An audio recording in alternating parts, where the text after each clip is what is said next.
ব্রাত্য বসু আজকে ক্লিয়ার করে দিয়েছেন সব কিছুর জন্য দায়ী মমতা ব্যানার্জি, যে আজকে দারুণ পরীক্ষা হয়েছে। এবার যেই 2 নম্বরে ধরা পড়বে বলবো আমি জানি না। ব্রাত্য বসুকে আজকে জিজ্ঞাসা করেননি যে গ্রুপ সি গ্রুপ ডি এর লিস্ট কেন দিচ্ছেন না? ওই যে বৃষ্টি মুখার্জির 7 বেড়ে 55 হয়েছিল, যে টেন্টেড লিস্ট, ওই লিস্টটা কেন দিচ্ছেন না? মুখ্যমন্ত্রী লজ্জা করছে। ধন্যবাদ যার সব থেকে বেশি প্রাপ্য, বেশি দিন জেল যাওয়ার সম্ভাবনা তার সব থেকে বেশি। মুখ্যমন্ত্রীকে একটা দারুণ করে তেল লাগিয়ে দিলাম, মন্ত্রিত্ব বজায় থাকবে। ওই একই ফর্মুলা পার্থ চ্যাটার্জিও করতো, আর বাকিটা বাগান বাড়িতে। পার্থ চ্যাটার্জি তো দপ্তর তো সন্ধ্যাবেলায় শুরু হতো, এখন অনেক চেয়ারম্যানের দপ্তরও সন্ধ্যাবেলায় শুরু হয়। দুর্নীতি ধরা পড়ে গেছে বলে দুর্নীতি বন্ধ আছে। নিয়োগ চলছে না, যে ট্রান্সফার দুর্নীতি চলছে। নিয়োগ দুর্নীতি চলছে না, ট্রান্সফার দুর্নীতি চলছে। Primary 1.5 lakh, high school 3 lakh. দাদা, একেবারেই অবশেষে এসএসসির পরীক্ষা সমাপ্ত হলো। বিভিন্ন ক্ষেত্রে আমরা প্রথম থেকে শেষ অবধি যে অভিযোগ শুনতে পেয়েছি, এখনও অবধি যেটা শুনতে পাই, বামপন্থী আইনজীবীরা চাকরি খেয়েছে। সেই জায়গায় দাঁড়িয়ে আপনি নিজেই চাকরি খাচ্ছেন, আবার আপনি জেলে বসে পরীক্ষায় দেওয়ার সুযোগ করে দিচ্ছেন, এসএসসি দফতরে বসে পরীক্ষার সুযোগ করে দিচ্ছেন, চাকরি খাচ্ছেন, আবার পরীক্ষাতেও বসাচ্ছেন। সেটাই স্বাভাবিক। যে জেলে বসে আজকে পরীক্ষা দিচ্ছে যে ছেলেটি, সে কিন্তু একজন যোগ্য শিক্ষক, মানে টেন্টেড লিস্টে নাম না থাকা একজন শিক্ষক। একটা মিথ্যা মামলায় অভিযুক্ত হয়ে তিনি জেলে আছেন। তিনি আমার হেল্প চেয়েছেন। তিনি মনে করেছেন যে আমি এই মামলা লড়লেও যে জেলে বসে থেকে তিনি পরীক্ষা দিতে চান, সেই পরীক্ষা দেওয়ানোর জন্য আমার আইনি সহযোগিতা প্রয়োজন। তার পরিবার মনে করেছে আমার সহযোগিতা প্রয়োজন, আমি তাকে সহযোগিতা করেছি। ফলে মহামান্য বিচারপতি অমৃতা সিনহা নির্দেশ দিয়েছেন যে হ্যাঁ, জেলে বসেই পরীক্ষা দেবেন, জেলে বসেই পরীক্ষা দেবেন। অপরদিকে আপনি বলছেন এসএসসির দপ্তরে বসে পরীক্ষা দেওয়া। হ্যাঁ, কিছু ছেলে মেয়ে তাদের সাবজেক্টে ভুল হয়েছিল, কারণ সকলের বাড়িতে তো আর কম্পিউটার থাকে না।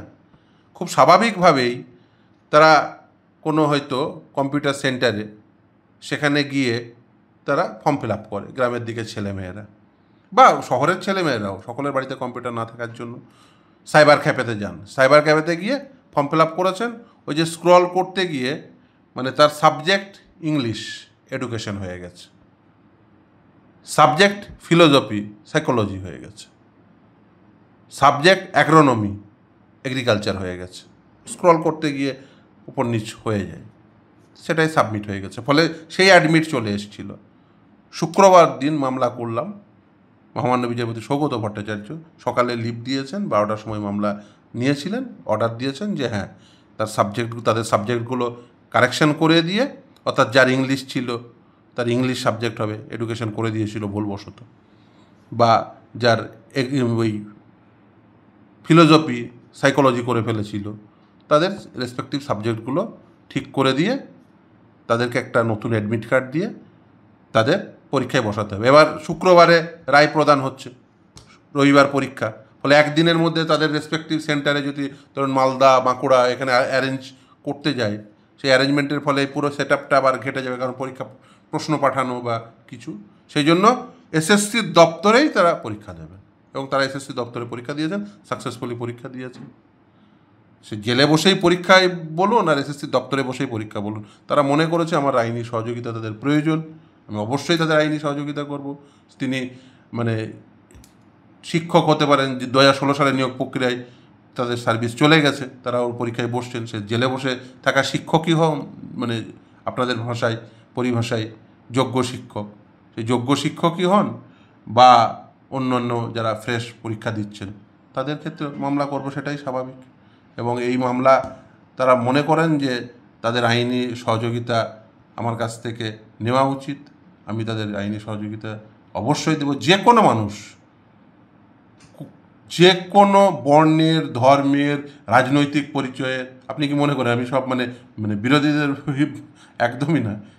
সব থেকে বেশি মামলা করে সেই হিসাবে যদি ধরেন, যদি পলিটিক্যাল বিলিফ হিসাবে সব থেকে বেশি মামলা করে হয়তো দেখতে গেলে যে তারা বেশিরভাগই তৃণমূল কংগ্রেসকে ভোট দেয়। তৃণমূল কংগ্রেসের আমলে সব থেকে বেশি বঞ্চিত তো তৃণমূল কংগ্রেস নিজে। নিচুতলা তৃণমূল কংগ্রেসরা সব থেকে বেশি বঞ্চিত, ফলে অবভিয়াসলি তাদের মামলা করবে। এত কড়া নিরাপত্তা, হাতের নোয়া খুলিয়ে নেওয়া হচ্ছে, এটা পরীক্ষায় বসতে দেওয়া একদমই এটা অনুচিত হয়েছে। দেখুন, মানে আমি মনে করি হাতের নোয়া হোক বা কারোর হিজাব হোক, যে যার বিশ্বাস, সেই বিশ্বাসকে আপনার ভাঙা একদম উচিত নয়। আপনি দেখুন, আপনি নিরাপত্তার স্বার্থে নিশ্চিতভাবে সেটা চেক করুন, এই নিয়ে কোনো সন্দেহ নেই। আপনি মেটাল ডিটেক্টর দিয়ে চেক করুন, সমস্ত রকমভাবে চেক করুন। একজন মহিলা আপনি তার শারীরিক চেক আপ করার জন্য আরেকজন মহিলাকে ব্যবহার করবেন, সেখানে পর্দা রাখবেন, এ তো হয়, হামেশাই হয়, এ তো কোনো অসুবিধা নেই। পর্দার মধ্যে একজন মহিলাকে আরেকজন মহিলা তিনি চেক করে দেখবেন যে সে পরীক্ষায় কোনো প্রকার টুকলি ব্যবস্থা করছে কিনা বা অন্য কোনো ব্যবস্থা করছে কিনা, কারণ আজকে আধুনিক যুগে অনেক গ্যাজেট তৈরি হয়ে গেছে, ফলে সেগুলো কিন্তু খালি চোখে দেখা যায় না। আপনি নোয়াতে যদি কেউ মানে অন্য ধরনের কোনো গ্যাজেট ব্যবহার করে, সে ক্যামেরা হতে পারে, মাইক্রোফোন হতে পারে, অনেক কিছু ব্যবহার করা যায় আজকের দিনে, তা আপনি কি মানে খালি চোখে মানে দেখতে পাবেন না নোয়া খুলিয়ে নিলেই সব সমস্যার সমাধান? তা তো নয়। ফলে হিজাবই হোক বা নোয়াই হোক, কোনোটাই খোলা উচিত নয়। দেখুন, যার যা বিশ্বাস, সেই বিশ্বাস অটুট রাখা উচিত। নিরাপত্তার সাথে নিশ্চিতভাবে চেক করুন, তার চেকের অনেক ব্যবস্থা আছে। যেমন আধুনিক যুগে এই 2 নম্বরই পথ বাছার যেমন অনেক ব্যবস্থা আছে, 2 নম্বরই পথ আটকানোর অনেক রকম ব্যবস্থা আছে। ফলে সেখানে নোয়াও খোলাতে হয় না, হিজাবও খোলাতে হয় না, কোনো কিছুতেই হাত দেওয়া উচিত নয়। দেখুন, যার যা বিশ্বাস, এই গণতন্ত্র চলে বিশ্বাসের উপর ভিত্তি করে, কারোর বিশ্বাসে আঘাত করা অনুচিত। সমস্ত শীর্ষ পুলিশ আধিকারিক, মুখ্য সচিব, পরীক্ষার সঙ্গে যুক্ত সকলকে আন্তরিক ধন্যবাদ, কৃতজ্ঞতা এবং অভিনন্দন জানালেন ব্রাত্য বসু। এবং তিনি এও বললেন যে মুখ্যমন্ত্রী নিরন্তর সহযোগিতার ফলে স্কুল সার্ভিস কমিশন যেভাবে স্বচ্ছতার সঙ্গে মেধার সঙ্গে গুরুত্ব দিয়ে পরীক্ষা নিয়েছে, তার জন্য কোনো প্রশংসার ভাষাই যথেষ্ট নয়। মানে মুখ্যমন্ত্রী সবটাই জানেন আর কি। আজকের এই ভিডিওটা ভালো করে রেখে দেবেন আর আমাকে একটা কপি দেবেন। মানে মুখ্যমন্ত্রী পুরোটাই তদারকি করেছেন, যেমনভাবে তদারকি করেছিলেন ওই আরজি করের মেয়েটির ওই তদন্ত প্রক্রিয়া, খুন ধর্ষণ হয়ে যাওয়া অভয়ার তদন্ত প্রক্রিয়া, একইভাবে মনিটর করছেন। ভিডিওটা ভালো করে রেখে দেবেন। এই পরীক্ষায় যদি একটা টেন্টেড বসে, তাহলে কে দায়ী হবে? মুখ্যমন্ত্রী ভালো পরীক্ষার জন্য তিনি ধন্যবাদ প্রাপক। একটা টেন্টেড বললে দায়ী কে?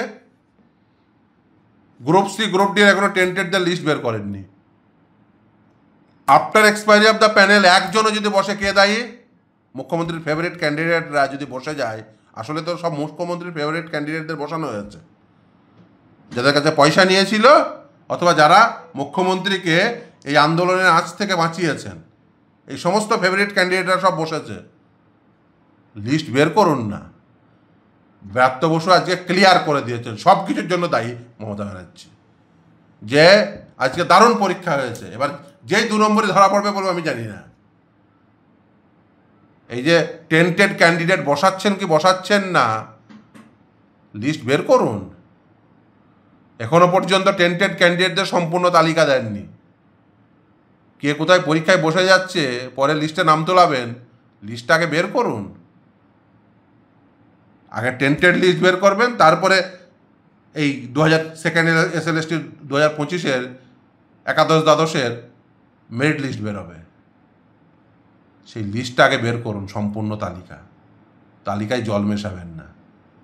প্রথমে 1804 MLA মেয়ের নাম বাদ, পরে যেই আপনারা প্রশ্ন করেছেন, ও MLA মেয়ের নাম দুটো চেপে রেখে দিয়েছিল, রাত্রিবেলায় আর দুটো অ্যাড হয়ে গেল।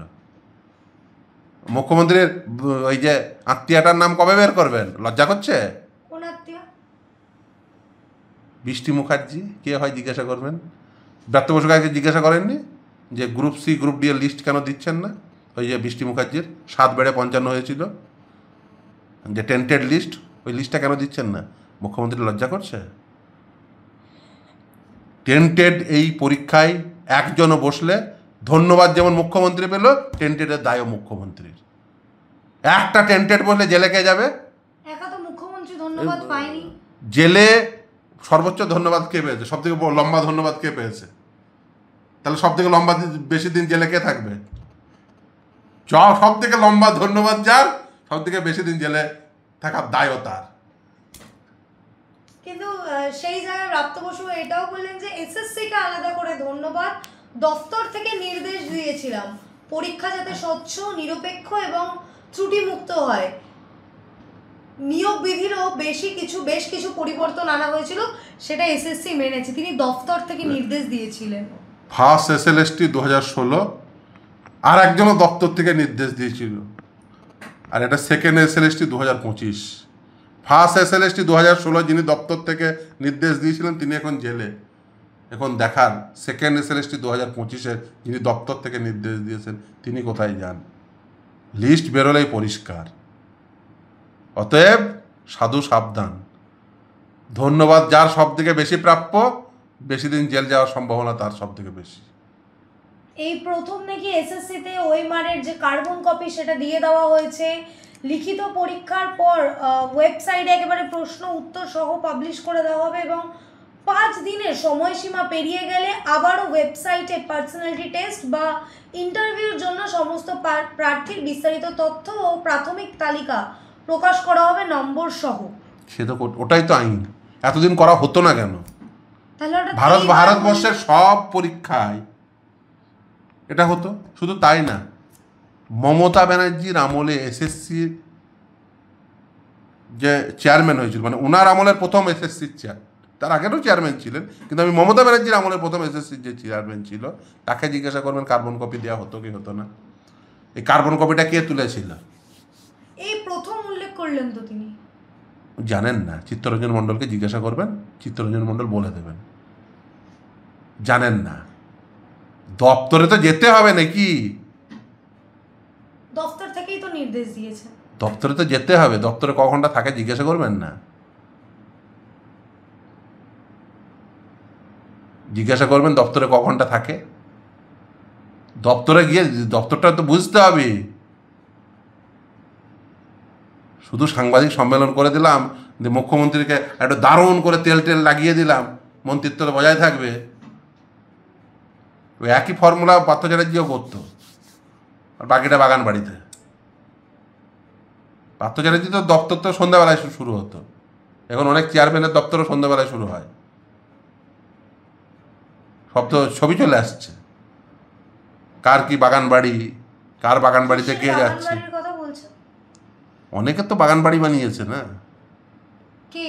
সে খোঁজ নিয়ে দেখুন কোন চেয়ারম্যান কোন কে সব বাগান বাড়ি বানিয়েছে, কে কোথায় যাচ্ছে কোন বাগান বাড়িতে, কোথায় কটার সময় অফিস হচ্ছে। আরে অফিস তো 10টা থেকে 4টে পর্যন্ত।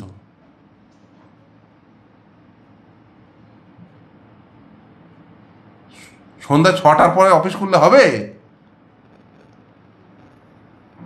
কত ডিপিএসসি সন্ধ্যা 6টার পরে বাইরে তালাবন্ধর, ভিতরে লাইট জ্বলছে, আর হোটেল থেকে খাবার আসছে, আর অন্যান্য কিছু নাই বা বললাম। খোঁজ নিন সব। ভাববেন না দুর্নীতি ধরা পড়ে গেছে বলে দুর্নীতি বন্ধ আছে। নিয়োগ চলছে না, যে ট্রান্সফার দুর্নীতি চলছে।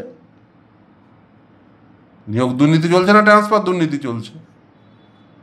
Primary 1.5 lakh, high school 3 lakh. আঁতকে উঠবে, এই যে বললাম আজকে, বুকটা ছ্যাত করে উঠবে।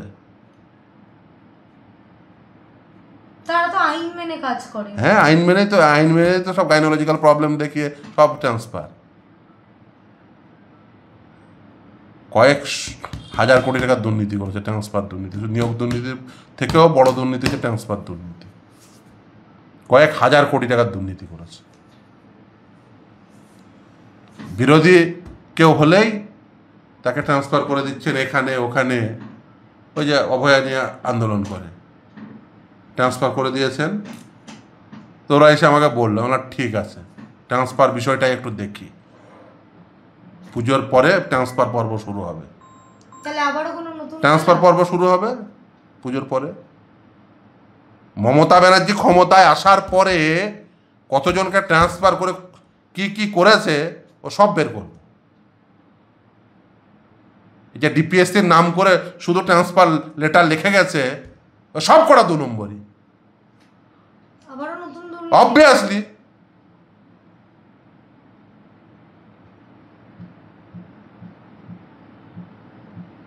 সব করা 2 নম্বরই। এই চেয়ারম্যানগুলো সব বাগান বাড়ি বানিয়েছে, যাকে গাছে ওই ইয়ে থেকে টাকা তোলার জন্য গাছে বেঁধে পিটিয়েছিল তাকে চেয়ারম্যান বানিয়েছে।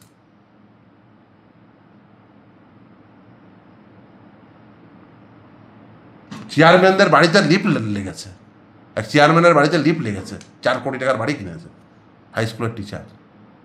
কোথা থেকে পাচ্ছে? বাগান বাড়ি বানিয়েছে। বাগান বাড়িতে আবার কে কে যায় আবার জিজ্ঞাসা করবেন, লালবাতি নীলবাতি লাগিয়ে সব যায়। আবার সে ছবি পর্যন্ত আমাকে পাঠিয়ে দিয়েছে, নীলবাতির ছবি। নীলবাতি ঢুকছে,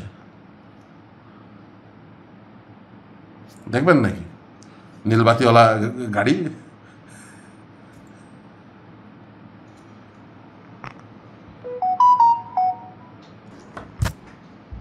এই দেখতে পাচ্ছেন বাগান বাড়ি, কি বাগান বাড়ি বানিয়েছে। এই বাগান বাড়ি ওদেরই লোকজন দিয়ে যাচ্ছে আমাকে ছবি, অন্য কেউ দিয়ে যায়নি, তৃণমূলই দিয়ে যাচ্ছে। সেই তৃণমূল যাদের কাছ থেকে টাকা চাইছে। তৃণমূল ক্ষমতায় মমতা ব্যানার্জির জন্য মিছিলে হেঁটেছে, মমতা ব্যানার্জির ঝান্ডা ধরেছে, মমতা ব্যানার্জি জিন্দাবাদ বলছে ট্রান্সফার চাই, টাকা দে। বলছে দাঁড়া ফিরত স্বামীকে দিয়ে আসছি। বাগান বাড়ির ছবি দিয়ে গেছে, নীলবাতির ছবি দিয়ে গেছে, ভাইকে চাকরি দিয়েছিল সেসব দিয়ে গেছে, যে আবার সেই চাকরি বাতিল করে দিয়েছে আদালতের নির্দেশে, সব দিয়ে গেছে। দেখতে পাচ্ছেন নীলবাতির গাড়ি, এই নীলবাতির গাড়ি বাগান বাড়িতে ঢুকছে। নীলবাতি কোন চেয়ারম্যান নীলবাতি পায়? হ্যাঁ, নীলবাতির গাড়ি নিয়ে এই বাগান বাড়িতে দপ্তর থেকে কে কে যায় জিজ্ঞেস খোঁজ নেবেন। দপ্তর থেকে কোন নীলবাতি যায়? বেশি দূরে বাগান বাড়ি না, কলকাতা থেকে।